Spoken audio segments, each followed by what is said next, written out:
27절부터 44절까지입니다. 열 나흘째 되는 날 밤에 우리가 아드리아 바다에서 이리저리 쫓겨가다가 자정쯤 되어 사공들이 어느 육지에 가까워지는 줄을 짐작하고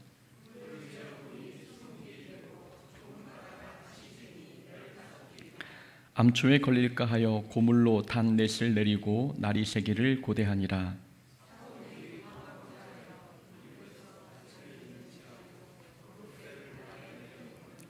바울이 백부장과 군인들에게 이르되 이 사람들이 배에 있지 아니하면 너희가 구원을 얻지 못하리라 하니, 날이 새어가매 바울이 여러 사람에게 음식 먹기를 권하여 이르되 너희가 기다리고 기다리며 먹지 못하고 줄인 지가 오늘까지 열 나흘인즉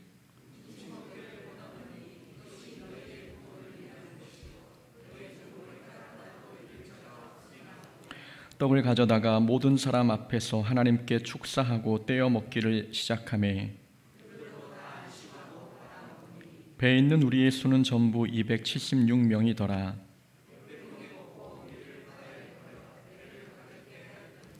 날이 새매 어느 땅인지 알지 못하나 경사진 해안으로 된 항만이 눈에 띄거늘 배를 거기에 들여다 댈 수 있는가 의논한 후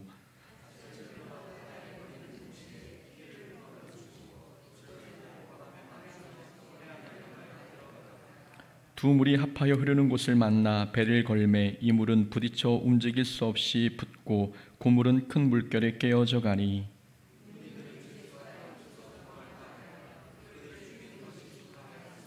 백부장이 바울을 구원하려 하여 그들의 뜻을 막고 헤엄칠 줄 아는 사람들을 명하여 물에 뛰어내려 먼저 육지에 나가게 하고 그 남은 사람들은 널조각 혹은 배 물건에 의지하여 나가게 하니 마침내 사람들이 다 상륙하여 구조되니라.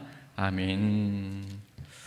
우리 사도행전 27장 27절부터 44절까지 말씀 통해서 널조각으로 얻은 구원이란 제목으로 말씀 함께 나누겠습니다. 바울이 탄 배가 풍랑을 만나 표류한 지 14일이 지났습니다. 지도를 다시 한번 보면 바울은 죄수의 신분으로 결박당한 채 가이사라에서 아드라무떼노 배를 탔습니다. 아드라무떼노 배가 무라 지역에 도착했을 때 백부장은 바울과 다른 죄수들을 알렉산드리아 배에 갈아태웠습니다. 알렉산드리아 배는 규모가 큰 상선이었습니다. 오늘 본문 37절을 통해 알 수 있듯이 알렉산드리아 배에는 276명이나 타고 있었습니다. 그리고 29절과 30절에 나와 있듯이 배 앞뒤에 닻이 각각 4개씩, 그러니까 닻이 총 8개가 있었습니다. 이런 조건과 정보를 보더라도 배가 얼마나 큰지 충분히 짐작해 볼 수 있습니다. 바울이 탄 알렉산드리아 배가 미항에 도착했을 때 겨울이 다가오는 시기라 항해가 불가능했습니다. 그러나 선장과 선주는 미항에서 겨울을 나는 것보다 베닉스 항에 가서 겨울을 나는 게 낫다고 판단했지요. 하지만 베닉스로 배를 옮기려다가 광풍을 만났고 배는 목적지를 잃고 끌려가다가 14일째 되는 날 드디어 멜리데 섬에 가까워지기 시작했습니다. 멜리데 섬은 지도에서 보면 맨 왼쪽 아래에 있습니다. 오늘 본문은 이 멜리데 섬에 가까워졌을 때의 이야기를 다루고 있습니다. 간략하게 먼저 줄거리를 살펴보면 배에 탄 사람들은 14일 동안 표류하면서 아무것도 먹지 못했습니다. 그러나 다행스럽게 사공들은 그곳이 어디인지 정확히는 알 수 없으나 배가 육지에 가까워지고 있다는 것을 알았습니다. 물의 깊이를 재니 처음에는 20길 곧 36m였고 두 번째로 재니 15길 곧 27m였습니다. 물의 깊이가 점점 얕아지고 있다는 것은 육지에 가까워지고 있음을 뜻하는 말이었습니다. 시간대는 자정이라 앞을 볼 수가 없었습니다. 더 진행하다가는 배가 암초에 걸릴 것 같았습니다. 그래서 사람들은 닻을 내리고 날이 셀 때까지 기다리기로 했습니다. 이 배는 닻이 총 8개, 곧 뒤에 4개, 앞에 4개가 있었습니다. 먼저 사공들은 후미에 있는 닷 4개를 내렸습니다. 그리고 선미에 있는 닷도 내려야 하는데 사공들은 선미에 있는 닷을 내리는 척하면서 구명정을 내렸습니다. 자기들만 구명정을 타고 도망하려 했던 것입니다. 바울이 백부장에게 말하기를 사공들이 배에 있지 않으면 너희들은 구원을 얻지 못한다고 말했습니다. 예수님께서는 며칠 전 바울에게 나타나셔서 이 배에 탄 사람들은 한 명도 죽지 않을 것이고 배만 손상을 입게 될 것이라 말씀하셨습니다. 바울은 예수님의 말씀을 확고히 믿었기에 사공들이 배에 머물지 않으면 모두가 죽게 될 것을 강조했던 것입니다. 군인들은 바울의 말을 듣고 구명정을 끊어버렸습니다.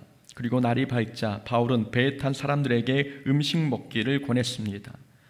사람들은 음식을 배불리 먹은 후 배를 더 가볍게 하려고 밀을 바다에 버렸고 배를 고정했던 닷도 끊어버렸습니다. 그리고 바람으로 이동하기 위해 돛을 올렸습니다.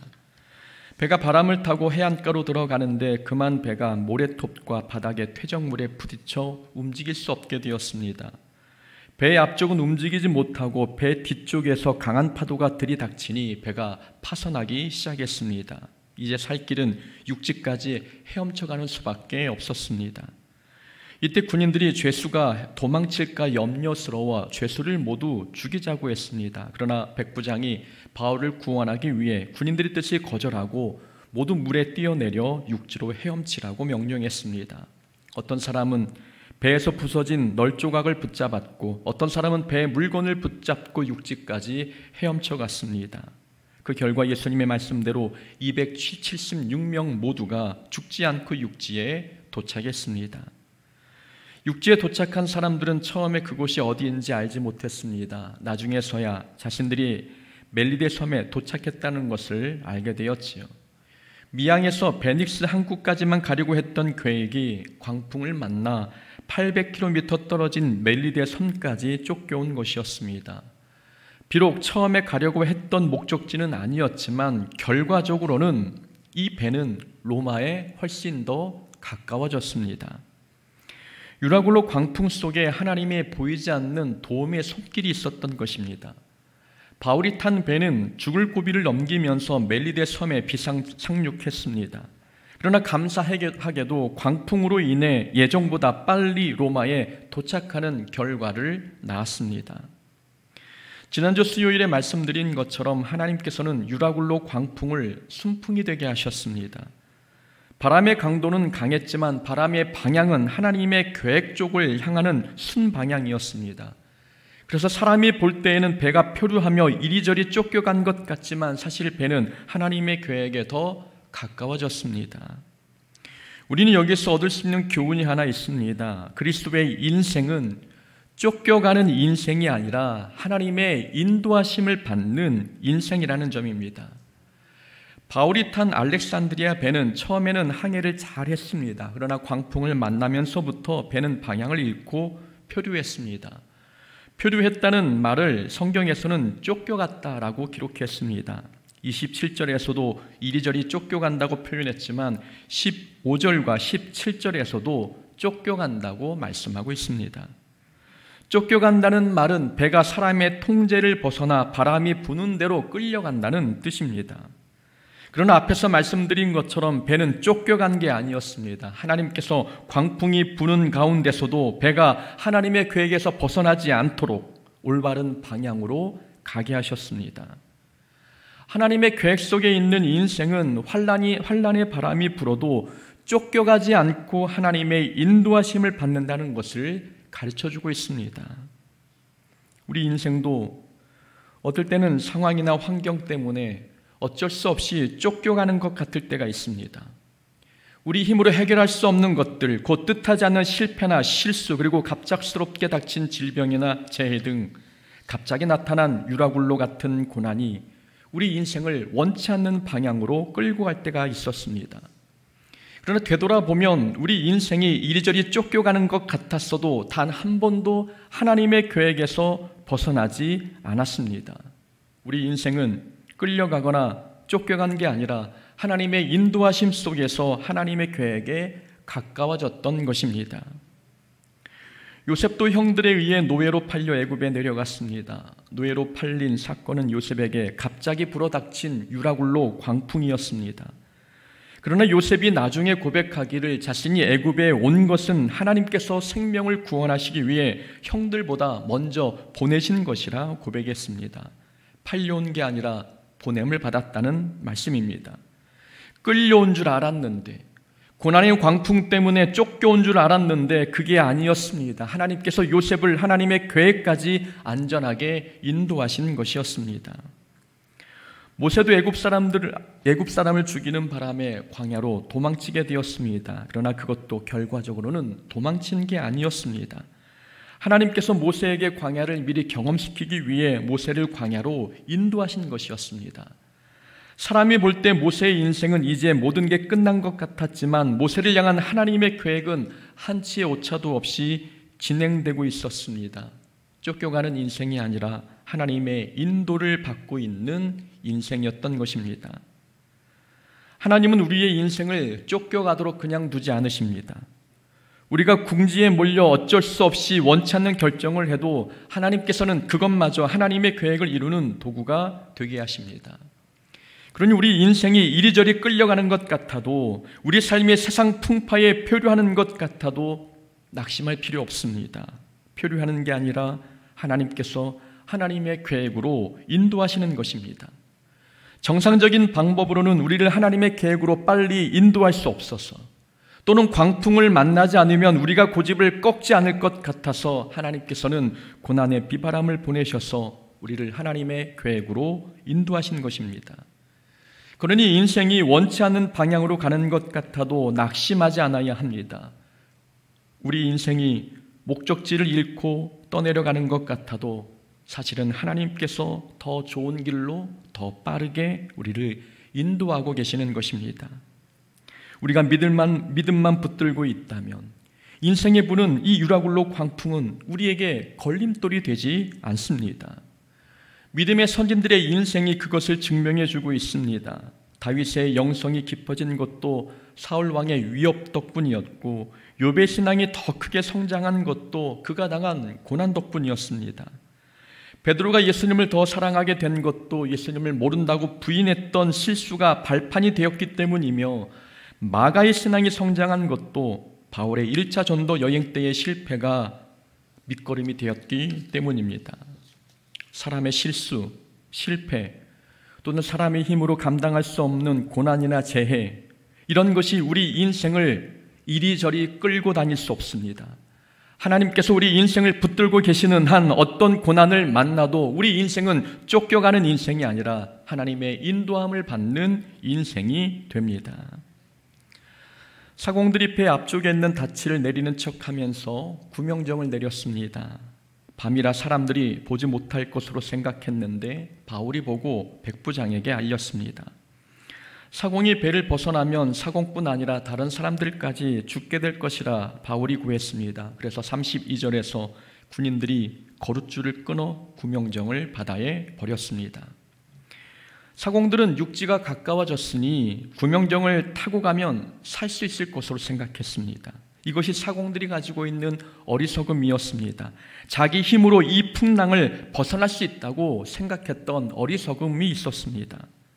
그러나 바울은 살려면 구명정을 탈 게 아니라 예수님의 말씀에 순종해야 한다고 강조했습니다. 예수님께서 바울에게 배에 있으면 살 것이라 말씀하셨기에 바울은 예수님의 말씀을 따라 배 안에 머무는 것이 살 길임을 강조했던 것입니다. 구원은 구명정이 아니라 하나님의 손에 달려있음을 가르쳐주고 있는 내용입니다. 구명정을 타면 육지에 금방 도착할 것 같지만 아닙니다. 유라굴로 광풍에서 살아남는 비결은 하나님의 말씀에 순종하는 것입니다. 저에게 은혜가 되는 부분은 44절이었습니다. 배가 파손되자 사람들은 널조각 혹은 배 물건을 붙잡고 육지까지 헤엄쳤습니다. 사람들을 육지까지 안전하게 데려다 준 것은 구명정이 아니라 파손된 배에서 나온 조각들이었습니다. 구명정을 탔으면 죽었을 텐데 널판지를 붙더니 살았습니다. 그래서 순종이 중요한 것입니다.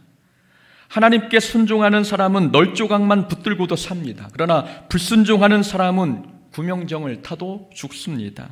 우리 구원은 구명정에 달린 게 아니라 하나님의 손에 달려있기 때문입니다. 은혜가 되는 부분이지 않습니까? 사람들은 구명정이 있어야 안전하다고 생각하지만 하나님께서는 널조각만으로도 우리를 안전케 하시는 분이십니다.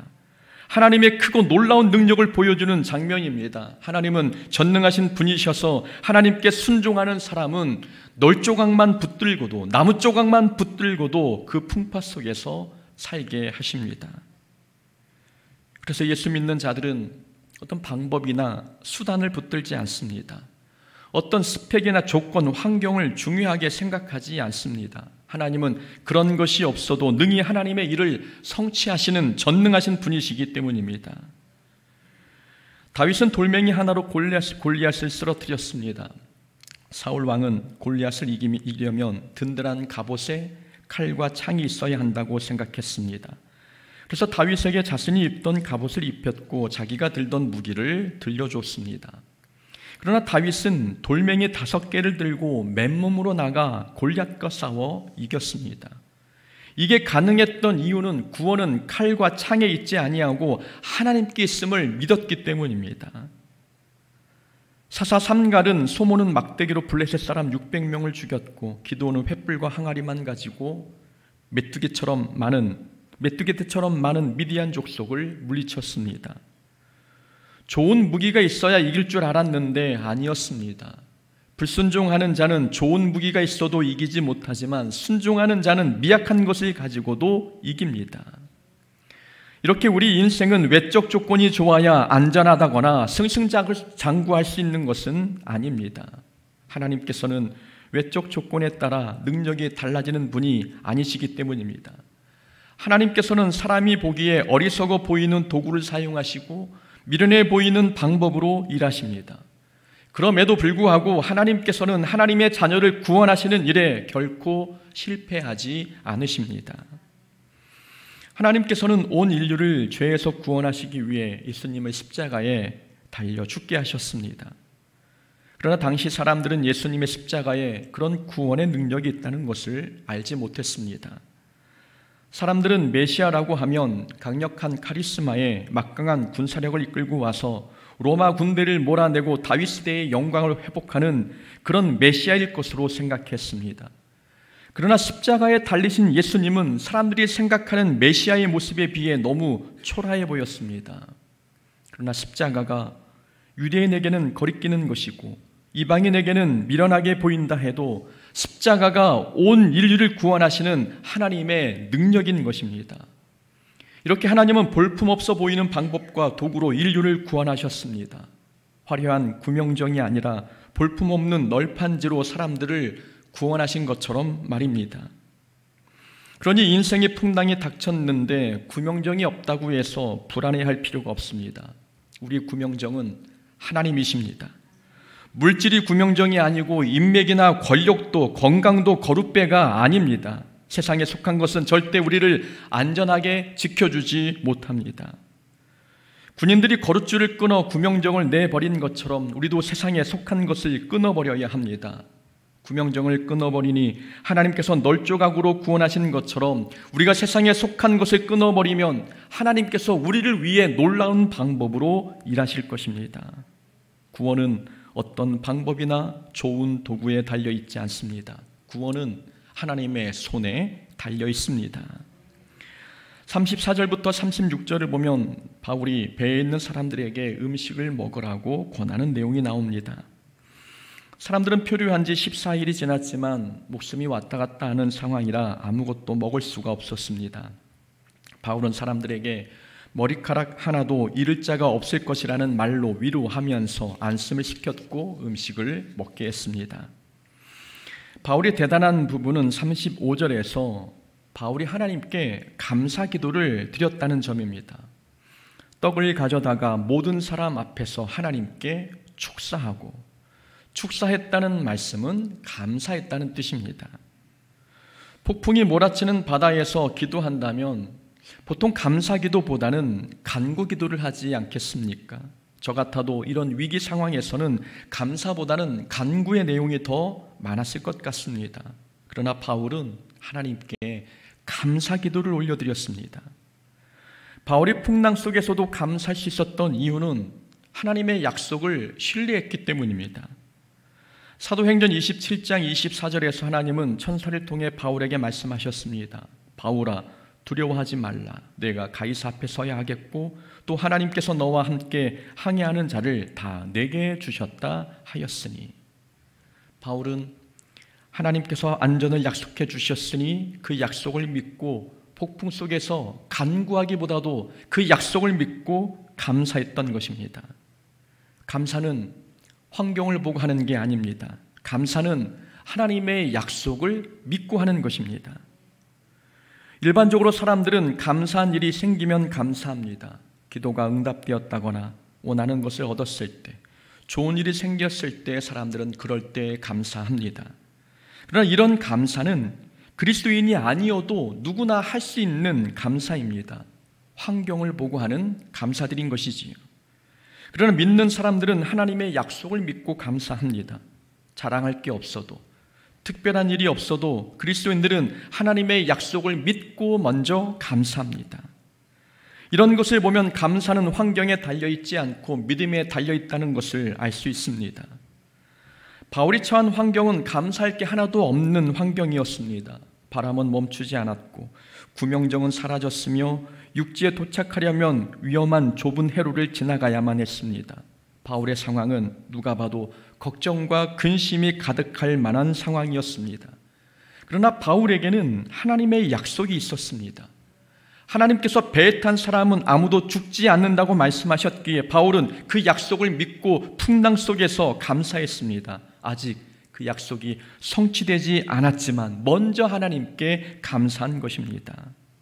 감사는 믿음에서 나옵니다. 감사는 감정에서 나오거나 환경에서 나오지 않습니다. 감사는 믿음에서 흘러나옵니다. 그래서 믿음이 크면 감사도 크고 믿음이 작으면 감사도 작아집니다. 믿음이 없는 사람은 절대 폭풍 속에서 감사하지 못합니다. 비록 무화과 나무가 무성하지 못하며 포도나무에 열매가 없으며 감람나무에 소출이 없으며 밭에 먹을 것이 없으며 우리의 양이 없으며 외양간에 소가 없을지라도 나는 여호와로 말미암아 즐거워하며 나의 구원의 하나님으로 말미암아 기뻐하리로다. 하박국 선지자는 나라가 멸망 직전에 있었지만 하나님께 기뻐했습니다. 하박국은 기뻐할 만한 상황이 아닌데도 기뻐했습니다. 이유는 모든 환난이 지나간 뒤에 하나님께서 반드시 좋은 결과를 주실 것을 믿었기 때문입니다. 하박국 선지자는 믿음으로 기뻐한 것입니다. 아직 결과가 나타나지 않았지만, 아직 원하는 결과들이 눈앞에 보이지 않았지만 하나님께서 앞으로 성취하실 것을 믿음으로 보고 먼저 기뻐한 것입니다. 하박국의 감사와 기쁨은 믿음에서 나온 것입니다. 이렇게 감사는 결과를 보고 하는 게 아니라 믿음으로 먼저 하는 것입니다. 그래서 감사는 타이밍이 중요합니다. 감사는 감사할 일이 생긴 후에 하는 게 아닙니다. 약속이 성취되기 전에 미리 하는 게 감사입니다. 지금 현재는 풍랑이 일고 있지만 그 풍랑 너머에 하나님께서 베푸실 구원을 보고 감사하는 게 진짜 감사입니다. 결과물 없이 약속만 믿고 하는 감사가 우리 믿음의 사람들이 해야 하는 감사인 것입니다. 여호와께 감사하라. 그는 선하시며 그의 인자하심이 영원함이로다. 시편의 기자도 하나님께 감사라고 이렇게 말씀하고 있습니다. 시편 기자가 감사라고 말씀하고 있지만 감사해야 하는 이유를 보면 어떤 물리적인 것이나 물량적인 것 때문이 아닙니다. 여호와께 감사하라. 그는 선하시며 그의 인자하심이 영원함이로다. 시편 기자가 감사해야 하는 이유는 하나님의 선하심과 인자하심이 영원하기 때문이었습니다.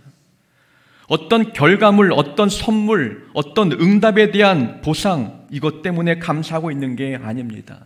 하나님의 성품, 하나님의 본질, 곧 하나님 한 분만 보고 감사했던 것입니다. 환경이나 조건을 보고 감사한 게 아니라 하나님만으로 감사한 것입니다. 이렇게 감사는 원하는 환경이 아니어도 할 수 있는 게 감사입니다. 감사는 환경에서 나오는 게 아니라 믿음에서 나오는 것이기 때문에 그렇습니다. 그래서 바울이 폭풍 속에서도 감사한 것입니다.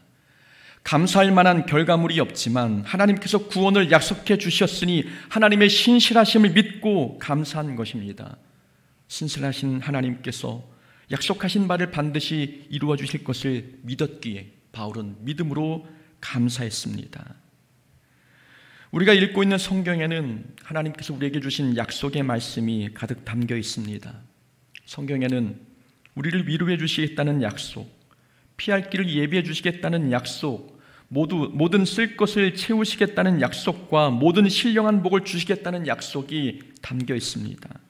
그리고 오늘 본문의 내용처럼 유라굴로 광풍에서도 우리의 머리카락 하나도 잃지 않도록 하시겠다는 약속도 성경에 담겨 있습니다. 하나님께서 우리에게 이러한 약속을 주셨다면 우리의 삶의 현장에서도 이 약속을 반드시 이루어 주실 것입니다. 그러니 폭풍이 지나가면 그때 감사하는 사람이 될 게 아니라 약속의 말씀을 믿고 폭풍 속에서 먼저 감사하는 자가 되어야 합니다. 날이 밝자 사람들은 육지에 가까이 왔다는 것을 알았습니다. 이제 살았다고 생각하는 순간 군인들이 죄수들이 도망할 것을 염려해 주기로 했습니다. 폭풍이 지나갔다 싶었는데 또 다른 종류의 폭풍이 다가온 것입니다. 인생은 이렇게 고난 뒤에 또 다른 고난이 있고 위기 뒤에 또 다른 종류의 위기가 찾아옵니다. 믿음이 있어도 고난은 끝이 없이 다가옵니다. 그래도 걱정하지 않아도 되는 이유는 하나님께서 모든 종류의 고난을 막아주시기 때문입니다. 43절에 보니 백부장이 바울을 구원하려고 군인들의 계획을 가로막았습니다. 죄수들을 죽이지 말라고 했던 것이지요. 하나님께서 백부장을 통해 일하신 것입니다. 하나님께서는 유라굴로 광풍에서도 바울을 지켜주셨지만 군인들의 살해 위협에서도 바울을 보호해 주셨습니다. 인생에 찾아오는 고난이 산 넘어 산이지만 하나님께서는 그 모든 고난을 해결하시고 우리를 보호해 주십니다. 그러니 우리는 고난 앞에서 낙심하기보다는 때마다 도우시는 하나님의 손길을 바라보면서 고난 속에서 오히려 믿음이 성장할 수 있어야 합니다. 하나님은 우리를 고난 속에 그냥 내버려 두지 아니하시고 고난 속에 보호하셔서 하나님 얼마나 전능하신 분인지를 발견케 하십니다. 그런 하나님을 우리 고난 속에서 발견하는 하나님의 자녀 되기를 주의 이름으로 축원합니다. 아멘.